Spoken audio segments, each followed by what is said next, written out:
একটা জিনিস আমি খেয়াল করেন, আপনারা হয়তো 10 জন আছেন, এখানে 10 জনের মধ্যে ধরেন যে 8 জন হচ্ছে আলেম বা মাদ্রাসা ব্যাকগ্রাউন্ডের, 2 জন হচ্ছে জেনারেল ব্যাকগ্রাউন্ডের। কখনোই 2 জন জেনারেল ব্যাকগ্রাউন্ডের কাউকে ওলামায়ে কেরাম ইমামতির দায়িত্ব দিবেন না। দিবেন কি? নামাজির ইমামতির দায়িত্ব দিবেন? কেন দিবেন না? কারণ তারা খুব ভালো করেই জানেন এটা অনেক সমস্যা হতে পারে, তিলাওয়াতে ভুল হতে পারে, অর্থ বিকৃত হয়ে যেতে পারে, বা তার চেয়ে অনেক যোগ্য ব্যক্তি সামনে আছেন, তাই তো? দেখেন, মসজিদের ইমামতির দায়িত্বের ক্ষেত্রে আমরা জেনারেল ব্যাকগ্রাউন্ডের মানুষকে কিন্তু অতটা প্রায়োরিটি দিব না। স্বাভাবিক, যত ভালোই তেলাওয়াত আপনি করেন না কেন, যত ভালোই আপনি মানে কোরআনের হিফজ করেন না কেন, দেখা যাবে যে না, সেখানে ওলামায়ে কেরামদেরকেই প্রাধান্য দেওয়া হবে। এটা দেওয়াই উচিত, এটাই স্বাভাবিক, এটাই হবে। কিন্তু আমার একটা প্রশ্ন আছে, মসজিদ, মাদ্রাসা, ওয়াজ মাহফিলের প্যান্ডেল, লেকচারের এই মানে ডায়াসগুলো, এই জায়গাগুলোতে দেখা যাচ্ছে আমরা জেনারেল ব্যাকগ্রাউন্ডের মানুষদেরকে অতটা প্রায়োরিটি দিচ্ছি না, সঙ্গত কারণেই দিচ্ছি না। কিন্তু আবার রাষ্ট্রের অনেক বড় বড় সেক্টর, যেগুলো রাষ্ট্রের সবচেয়ে বড় বড় department, for example medical sector, for example finance, garments sector, economic sector, এবং সবচেয়ে বড় কথা হচ্ছে শিক্ষা সিস্টেম, শিক্ষা কমিশন, এমপি মিনিস্টার্স এবং পার্লামেন্ট, এই সমস্ত সেক্টরে আমরা জেনারেলদের হাতে দায়িত্ব দিয়ে নিশ্চিন্তে ঘুমাচ্ছি, তাই না বিষয়টা? অথচ রাষ্ট্রের এটা হচ্ছে 80% সেক্টর। তাহলে এখানে আমার একটা প্রশ্ন হচ্ছে যে কেন আমরা দিন শিখে ওই সব সেক্টরগুলোতে যাব না? আর যদি এই সেক্টরগুলো জেনারেল ভাইদেরকেই ডিল করতে হয়, তাহলে কেন তাদেরকে দিন শেখাবো না? আমার কোশ্চেন আর কি। যেহেতু আমি তাকে ইমামতির দায়িত্ব দেওয়ার জন্য মুনাসিব মনে করছি না, তাহলে কিভাবে আমি তাকে রাষ্ট্রের দায়িত্ব দিলাম? আমাকে উত্তর দেন। আমি তাকে একটা মাদ্রাসার মোহতামিম বানাবোই না কখনো, কারণ তার সে যোগ্যতা নাই। আমি তাকে ইমামতির দায়িত্ব কখনোই দিব না, কারণ তার সে যোগ্যতা নাই বলে আমি মনে করি। তাহলে কিভাবে আমি আমার পুরো দেশের ইকোনমিক সিস্টেমের 10 জন, 20 জন, 100 জন জেনারেল মানুষকে দিয়ে দিলাম? কোনো প্রতিবাদও করলাম না, কিছু বললামও না, বা আমরা সেখানে যাওয়ার চেষ্টাও করলাম না, বা ওখানে যারা আছে তাদেরকে আমরা ইসলাম শেখানোরও চেষ্টা করলাম না, বা ওই রাষ্ট্র যারা চালায়, এমপি মন্ত্রীরা, পার্লামেন্টে যারা বসে আছে, রাষ্ট্র তো এরা চালায় না, তাদের নিচে আরও অনেক মানুষ আছে, উপরে অনেক মানুষ আছে, ডানে অনেকে আছে, বামে অনেকে আছে, আবার যারা গার্মেন্টসে আছে, যারা এখানকার মানে আমরা বলি না চাপ প্রয়োগকারী সংস্থা, তারা আছে, বিভিন্ন এনজিওস আছে, অ্যাসোসিয়েশন আছে। তো এই সবাই মিলে তারা রাষ্ট্রকে ডিল করে। তো তাদের সংখ্যা নিশ্চয়ই কয়েক কোটি তো হবেই। তো তাদের উপর আমরা পুরো দেশের দায়িত্ব কীভাবে ছেড়ে দিলাম, এটা আমার প্রশ্ন আর কি। যেখানে আমি একটা মসজিদের দায়িত্ব তাকে দিতে চাচ্ছি না, বা দেওয়ার মতো সে যোগ্য না, এবং দেওয়াটা মুনাসিবও না। তাহলে সমাধান কি এখানে? সমাধান হচ্ছে দুটা। একটা হচ্ছে আমাদের ওই 25% মানুষকেই ওই জায়গাগুলোতে যেতে হবে। কে?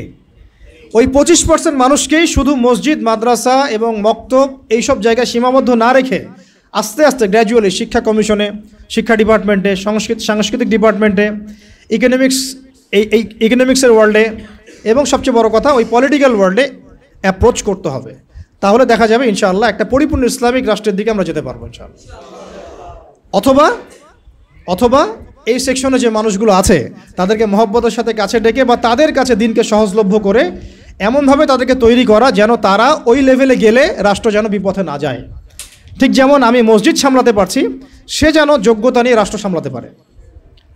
এই কাজটা কিন্তু আসলে আমার মনে হয় না খুব বড় স্কেলে কখনো হয়েছে, বা আমাদেরকে একটা ফিকির আমরা করেছি। আল্লাহ আমাদের তৌফিক দান করেন। আমি এখন রাস্তা হচ্ছে দুটো। একটা হচ্ছে কি আপনার জেনারেল শিক্ষা এবং মাদ্রাসা শিক্ষা। এটা নিয়ে আমি কথা আর বলছি না, মাদ্রাসা শিক্ষা নিয়ে। জেনারেল শিক্ষা নিয়ে এখন আপনাদের সাথে কথা আর কি। এটা হচ্ছে একটু করা হবে, হজম করতে হবে, একটু হজম করতে হবে আর কি। আমরা যখন দেখেন সময় আছে হাতে, আমরা যখন জন্মগ্রহণ করেছি একটা সেকুলার পরিবারে, আমাদের বেশিরভাগই ইসলামিক কোনো ফ্যামিলিতে হয়তো জন্ম নেয় নাই। এমনই হয়, মাদ্রাসা ব্যাকগ্রাউন্ড হলো আলাদা হিসাব। যারা জেনারেল লাইনের ছাত্র আর কি, তারা কিন্তু বেশিরভাগই সেকুলার পরিবারগুলো থেকে আসছেন আর কি। তো পরিবার আমাদেরকে শিখিয়েছে ছোটোবেলা থেকেই যে প্লে নার্সারি 1, 2, 3 থেকে পড়া শুরু করতে হবে। আস্তে আস্তে আমি কি করব, বৃত্তি পরীক্ষা দিব 5-এ, দেন 8-এ, তারপরে আমি এসএসসি যাব, এইচএসসি যাব, অনার্স মাস্টার্স করে আমি অনার্স মাস্টার্সের আগে তো বিয়ে করা যাবে না, হারাম, তাই না? হারাম করে দেওয়া হয়েছে আর কি সমাজ থেকে।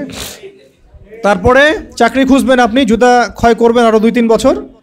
কেউ কেউ বিসিএস ক্যাডার হবেন, কেউ ইঞ্জিনিয়ারিংয়ে যাবেন, কেউ ডক্টর হবেন। মানে জন্মের আগে পিঠে একটা সিল মারা হয়, হয় বিএনপি না হলে আওয়ামী লীগ, আর না হলে একটা সিল মারা হয় ডাক্তার না ইঞ্জিনিয়ার, তাই না? এই তো স্বপ্ন।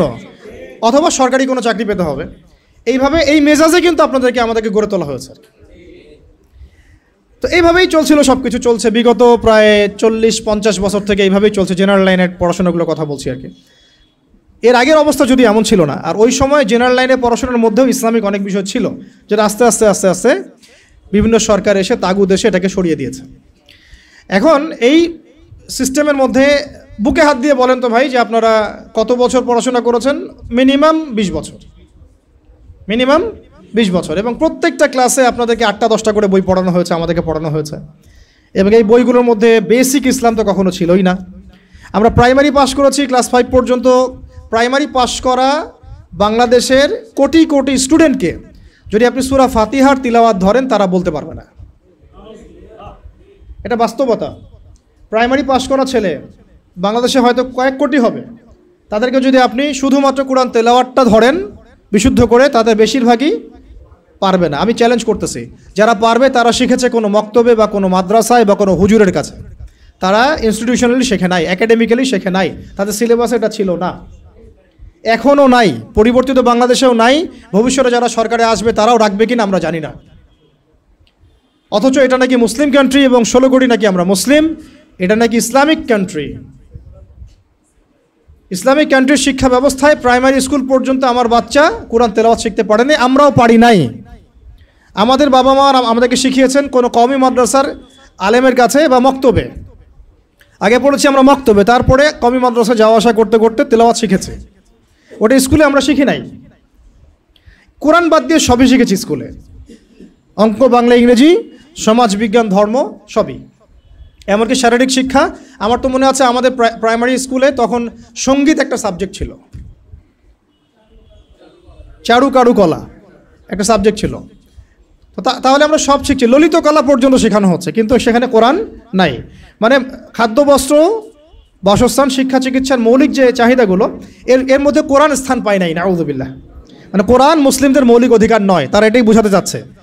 তা আমি বললাম না শুরুতে যে এই রাষ্ট্র শুধু পলিটিক্যালি সেকুলার রাষ্ট্র নয়, বরং এটা এডুকেশনালিও এটা একটা সেকুলার রাষ্ট্র, ইকোনমিক্যালি এটা একটা সেকুলার রাষ্ট্র। শুধুমাত্র পলিটিক্যালি এটা একটা সেকুলার রাষ্ট্র নয়, শিক্ষা ব্যবস্থায়ও এটা সেকুলার। আচ্ছা, এরপরে আপনি যদি এই প্রাইমারি স্কুলের সমস্ত শিক্ষকদেরকেও বসান, দেখবেন শিক্ষকরা পর্যন্ত কোরআন তেলাওয়াত করতে পারছে না, বেশিরভাগে তারা জাতির শিক্ষক। হাই স্কুলে চলে যান, আমরা হাই স্কুলে পড়েছি না ভাই, মিনিমাম 8টা বই তো ছিল কাঁধে। ওই ছোটোবেলায় ব্যাগটা ঘরে ধরিয়ে দেওয়া হতো, 8টা-10টা বই। তারপরে খাতা থাকতো, ডায়েরি থাকতো, কোরআন থাকতো। কি বলেন? কায়দাটাও কি ছিল? আম্মা পাড়াও কখনো ছিল। একটা ধর্ম বই ছিল, ইসলাম ধর্ম। পরে রেজিম এসে ওটাকে দিয়েছিল ইসলাম ও নৈতিক শিক্ষা। তার কাছে মনে হচ্ছিল যে ইসলাম নৈতিক না, নৈতিক যোগ করতে হবে, নাউযুবিল্লাহি মিন যালিক। সে নৈতিক শব্দ যোগ করেছিল আর কি। মনে আছে কিনা ভুলে গেছেন? আচ্ছা, তো আমাদের ওই ব্যাগের মধ্যে কোরআন ছিল না। এখন ছিল না তার মানে দেখেন, ক্লাস 6 থেকে, প্রাইমারি শেষ, ক্লাস 6 থেকে নিয়ে 10 পর্যন্ত আপনি কি এই 5-6 বছরে 6টা সূরা মুখস্থ করছেন কিনা বলেন? স্কুলে হাই স্কুলে করেছেন না?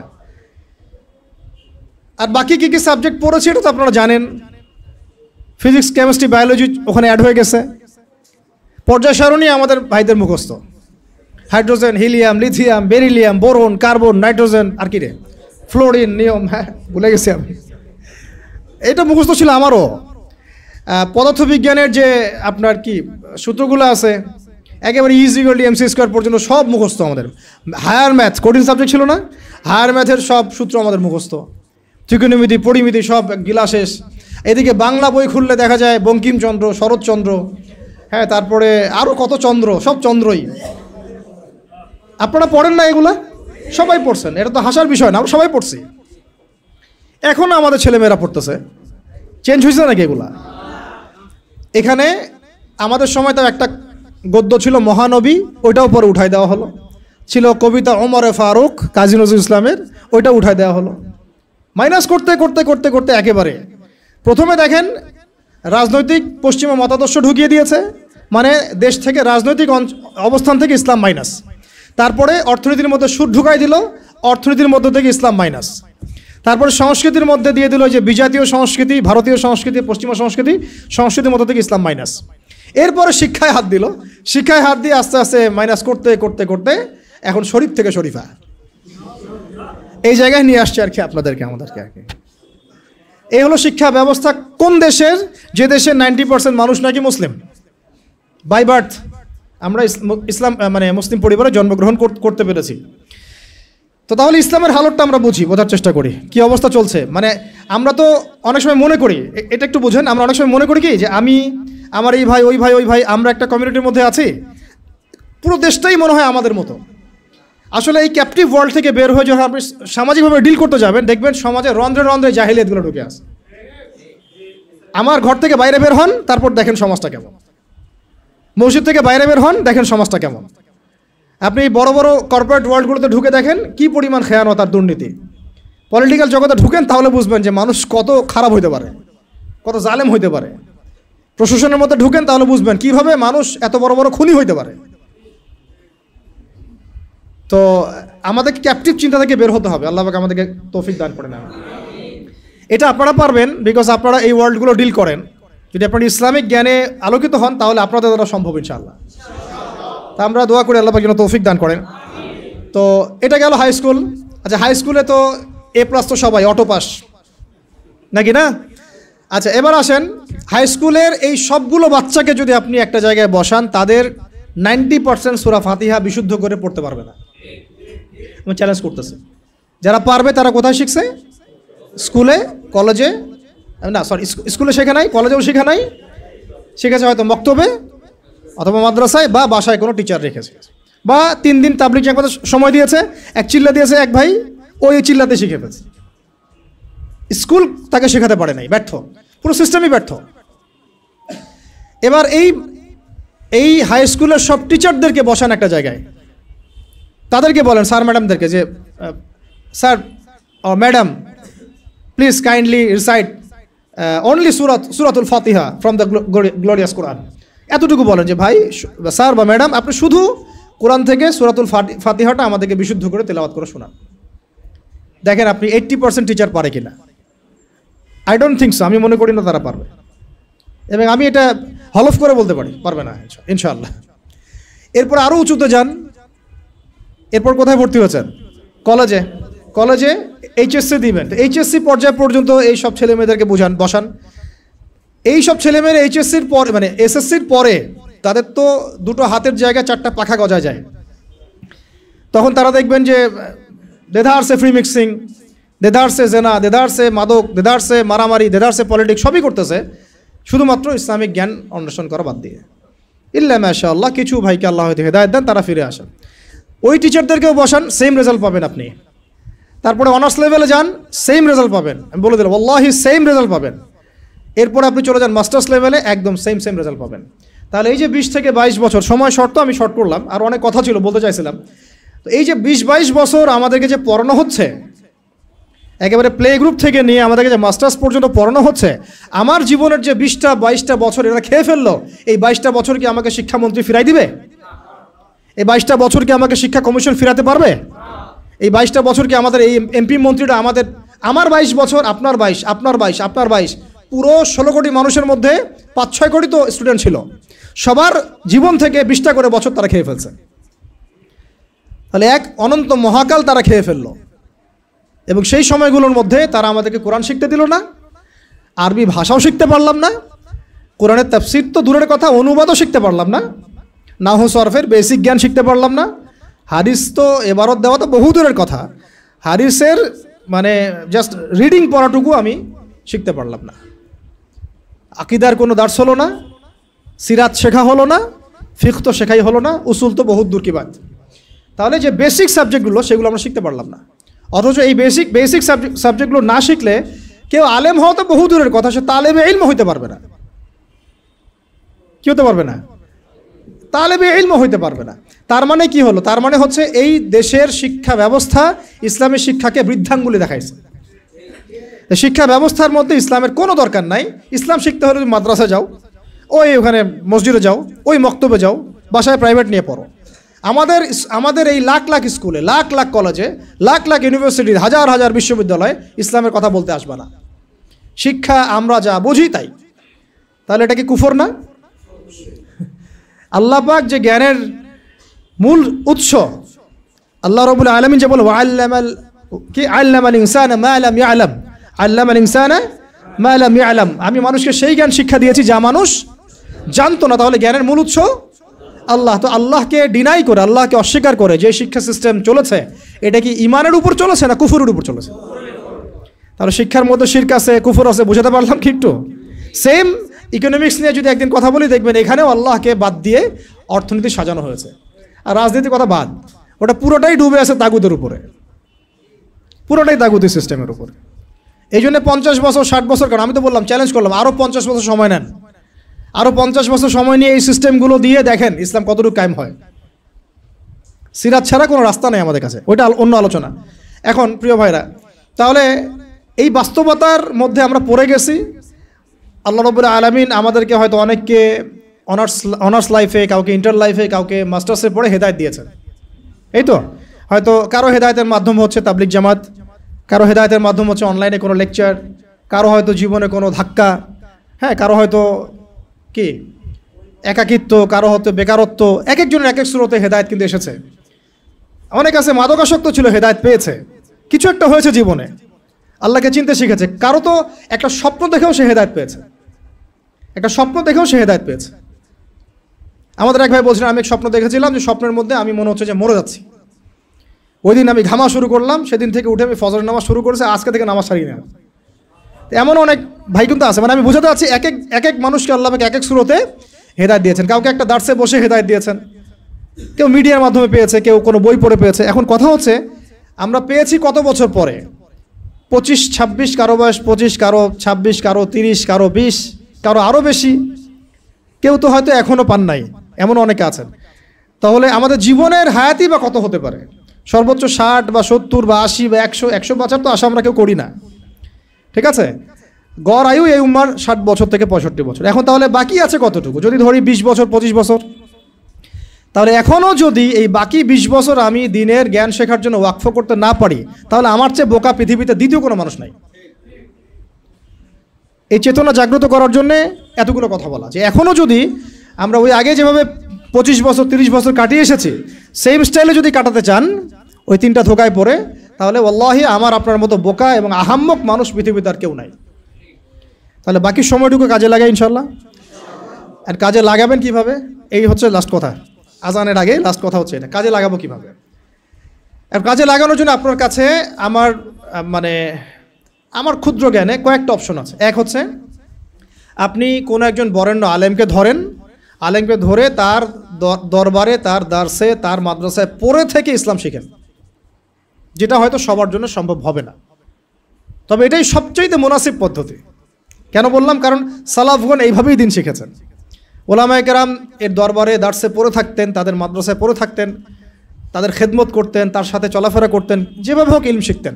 ইলম মানে তো শুধু লিখার পড়া না, ইলম মানে অনেক কিছু। ইলম মানে আখলাক, ইলম মানে আমল, ইলম মানে তাসকিয়া, অনেক কিছু ইলমের অন্তর্ভুক্ত। ইলম শুধু কিন্তু সার্টিফিকেটের নাম নয়। ওই যে মুসা আলাইহিস সালামকে আল্লাহ পাক বললেন, না তোমার চেয়ে জ্ঞানী মানুষ আছে, তিনি তো নবী ছিলেন, রাসূল ছিলেন, সুবহানাল্লাহ। তো এটা হচ্ছে একটা উপায় বা সুরত, যে একজন বরেণ্য আলেমকে খুঁজে বের করে তার সাথে মশওয়ারা করে তার সোহবতে থাকা, কন্টিনিউয়াসলি তার কাছে যাওয়া আসা করতে থাকা, এবং তিনি যে দিক নির্দেশনা দেন সেভাবে পড়াশোনা করা। এটা হয়তো সবার পক্ষে পসিবল নাও হতে পারে। দ্বিতীয় সুরত হচ্ছে যে এখন যে যেখানেই আছেন সেখান থেকে শিফট করে মাদ্রাসায় ভর্তি হয়ে যেতে হবে। মাদ্রাসায় ভর্তি হয়ে গিয়ে কোথা থেকে পড়া শুরু করবেন? যেহেতু আপনি এখনও তিলাওয়াতও জানেন না, তাহলে তিলাওয়াত থেকে। যেহেতু আপনি এখনও হয়তো কেউ তিলাওয়াত জানেন, কোনো হিফজ করা হয়নি, কিছুটা হিফজ করতে হয়, অথবা হিফজ করেছেন কিছু, এখন আপনি নাহু সরফ থেকে শুরু করবেন, আরবি ভাষা থেকে শুরু করবেন, আস্তে আস্তে বড় ক্লাসে যাবেন। এখন আপনারাই জানেন ভালো করে যে আপনারা কোন পর্যায়ে আছেন। দেখা যাবে বেশিরভাগই কোরআন তেলাওয়াতও এখনও বিশুদ্ধ করে করতে পারছে না, বেশিরভাগই আরবি ভাষাও জানছে না, তাহলে এখন কি আপনাদের এই বয়সে মাদ্রাসায় শিফট করা পসিবল কিনা? বেশিরভাগের ক্ষেত্রে কি পসিবল? দেখা যাবে হয়তো 5% 10% পারবেন, বাকিরা কিন্তু পারবেন না। তাহলে তাদের কি সুরত? তাদের জন্য আরও সুরত হচ্ছে, এটা খুব একটা ইফেক্টিভ না, তারপরেও এটা একটা মন্দের ভালো অপশন। সেটা হচ্ছে অনলাইনে অনেক কোর্সেস আছে বিভিন্ন প্রতিষ্ঠানে, সেখানে হয়তো 3 মাস 4 মাস 6 মাস করে বিভিন্ন কোর্স করতে করতে কিছুটা জ্ঞান শেখা। তাও সেটা একা একা না, ওই ওস্তাদদের সোহবতে থাকতে হবে, পরামর্শ করে থাকতে হবে। ঠিক আছে? অনলাইনের একটা সেকশন হতে পারে, এই সেকশনে আমরা ইলম শিখতে পারি ইনশাআল্লাহ। এটা একটা সেকশন হতে পারে, এটা নিয়ে আমি পরে কথা বলছি ইনশাআল্লাহ। মাগরিবের পরে প্রশ্নোত্তর পর্বে কিছু কথা হবে ইনশাআল্লাহ এটা নিয়ে। 4 নাম্বার সুরত হচ্ছে অফলাইনে মাদ্রাসায় ভর্তি না হয়েও ওলামায়ে কেরামের সোহবতে, তাদের তত্ত্বাবধানে এইরকম 6 মাস 3 মাস 1 বছর 2 বছর এরকম কিছু কোর্সের মধ্য দিয়ে শরিয়া গ্র্যাজুয়েশনের দিকে যাওয়া, শরিয়া গ্র্যাজুয়েশন কোর্সের মধ্য দিয়ে অথবা ইসলামিক ডিপ্লোমার কোর্সের মধ্য দিয়ে বা সাবজেক্ট ওয়াইজ বিভিন্ন কোর্সের মধ্য দিয়ে আপনি একটু একটু করে জ্ঞান শিখতে পারবেন। এটা একটা সুরত হতে পারে। আরেকটা হতে পারে যে তাবলিগের সময় দিয়ে, বেশি সময় দিয়ে ওলামায়ে কেরামদের সোহবত এখানে পাবেন, ওইখানে আবার কোরআন তেলাওয়াত থেকে শুরু করে আস্তে আস্তে একটু একটু করে আগানো। তো মূল পড়াশোনা কিন্তু এই 4-5টা মাধ্যমের মধ্যে ওই দুইটাই। একটা হলো আপনার মাদ্রাসা শিফট হয়ে ভর্তি হয়ে পুরো ক্লাসিক্যাল সিলেবাসে পড়াশোনা করা, যেটা বেশিরভাগের ক্ষেত্রে পসিবল হয় না। আরেকটা হলো ওলামায়ে কেরামদের কোনো একজন, অন্তত একজনকে ধরে রেখে তার সাথে নিসবত রেখে যাওয়া আসা করতে করতে তার কাছে জ্ঞান শিখতে থাকা। এছাড়া কিন্তু জেনারেল শিক্ষিত এই ভাইদের জ্ঞান শেখার খুব একটা রাস্তা আমার জানা মতে আমার চোখে পড়ে না। বাকি যেটা আপনাদের সামনে পড়ে সেটা হলো আহলুল ফেসবুক ওয়াল জামাআহ, যেটার মধ্য দিয়ে আপনারা জ্ঞান শিখবেন না, বরং জাহালাত শিখবেন। অল্প কিছু জ্ঞান শিখতে পারেন, অমুক একটা লেকচার দিচ্ছে, ভাই আপনার একটা লেকচার শুনলাম, এই কথা বলছেন ওই কথা বলছেন, এইগুলো জাস্ট বিচ্ছিন্ন একটা কাটিং পিস আর কি। আমরা এই যে আজকে যে লেকচারটা হলো, এই লেকচারটা হয়তো পুরোটা অনলাইনে আপনি কখনো পাবেনও না, এমনও হতে পারে।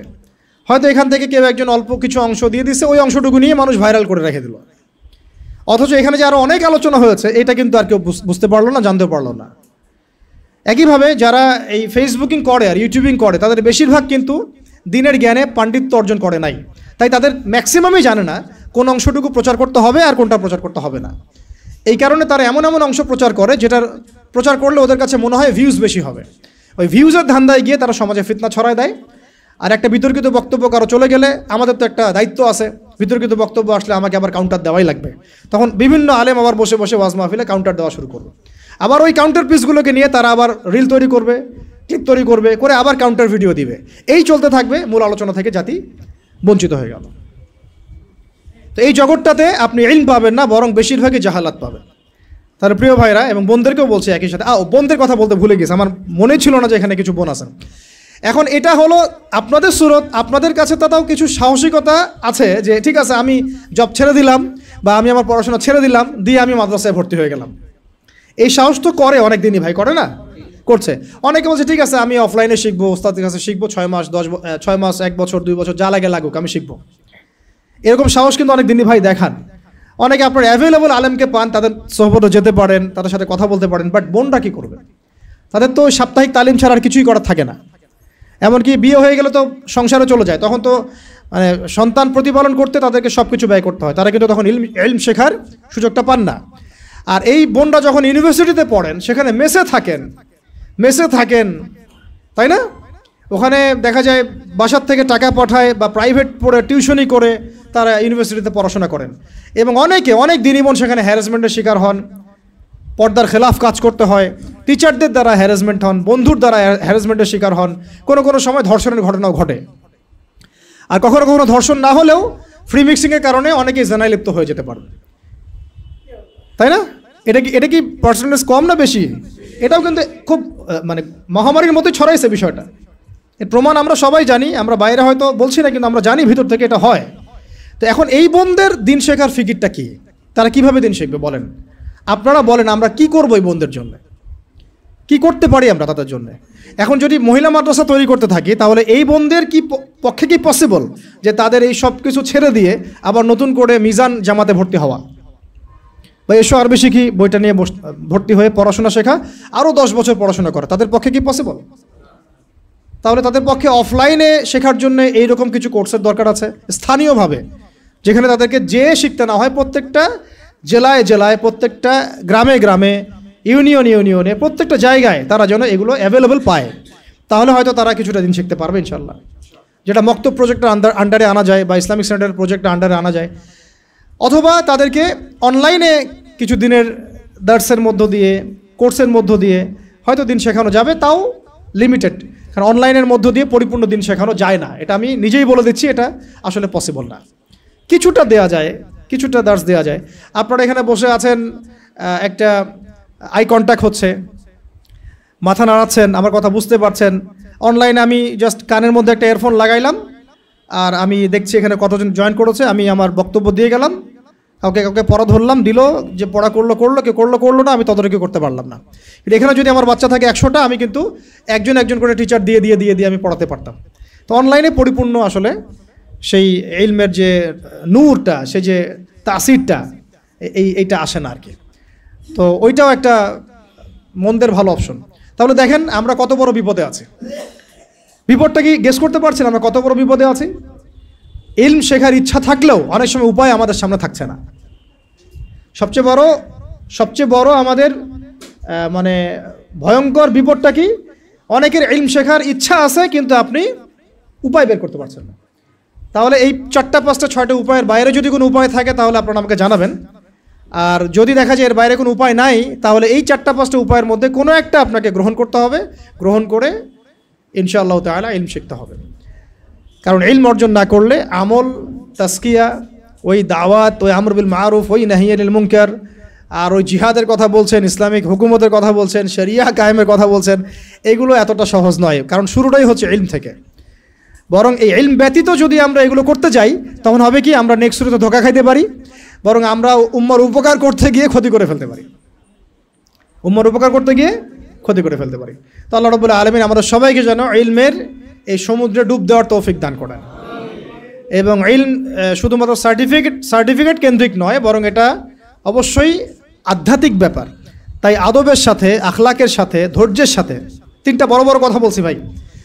আদবের সাথে বেয়াদবরা কখনো ইলম অর্জন করতে পারে না। ওয়াল্লাহি বেয়াদবরা কখনো ইলম অর্জন করতে পারে না। যারা ওস্তাদের সাথে বেয়াদবি করেছে, তারা কখনো আলেম হতে পারে নাই, ঝরে পড়ে গেছে। দাওরা দিয়েছে কিন্তু ঝরে পড়ে গেছে, বিকজ ওস্তাদের সাথে বেয়াদবি করেছিল। ওস্তাদ মন খারাপ করেছেন, বদদোয়া দেন নাই, জাস্ট মন খারাপ করেছেন। আর ওস্তাদের খেদমত করে বহু মানুষ জেনারেল থেকে আল্লাহর ওলি হয়ে গেছে। আমাদের সামনে মিসাল আছে, জেনারেল থেকে আল্লাহর ওলি হয়ে গেছেন এমন বহু মানুষ আছেন ওস্তাদের খেদমত করার কারণে, আলেমদের সম্মান করার কারণে। আরেকটা লাগবে সবর। কি লাগবে? সবর। একদিনে তো হবেই না, সারা জীবন লেগে থাকতে হবে।